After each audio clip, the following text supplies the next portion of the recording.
good morning নমস্কাৰ আপোনালোকক এযোৰ বৰ ধুনীয়া হেভি ডিমাণ্ডত থকা জোৰা এটা দেখাব লৈছো বৰ ধুনীয়া পদ্মিনীত বনোৱা হৈছে এইটো পদ্মিনী ৰেড কালাৰত বনোৱা হৈছে এইটো জোৰা চবে খুব মৰম দিছে এইটো সব চাব পাৰে এইটো হৈছে চাদৰটোত এনেকে বুটা ওয়াৰ্কৰ কাম থাকিব চাব পাৰে বহুত সফট হয় সফট মেটেৰিয়েলটো বহুত সফট হয় এইটো হৈছে চাদৰ ৰেড কালাৰত থাকিব আৰু ইয়াৰে এইটো হৈছে মেখেলাটো ৰেড কালাৰত থাকিব আৰু ব্লাউজ পিস আৰু সাইড পট্টি চাব পাৰে ইমান ধুনিয়াকে দিয়া হৈছে এইটো হেভি ডিমাণ্ডত চলি আছে যথেষ্টখিনি অৰ্ডাৰ ইয়াৰে হৈছে ইয়াৰে ছটা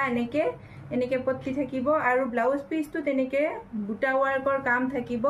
ভাল লাগিল যদি কাপোৰজোৰ ভাল লাগিছে আমাক WhatsApp কৰিব WhatsApp নম্বৰটো আমাৰ স্ক্ৰিনত দি আছে ভিডিওটো যদি চাই ভাল পালে লাইক কমেন্ট আৰু শেয়াৰ কৰিবলৈ নাপাহৰিব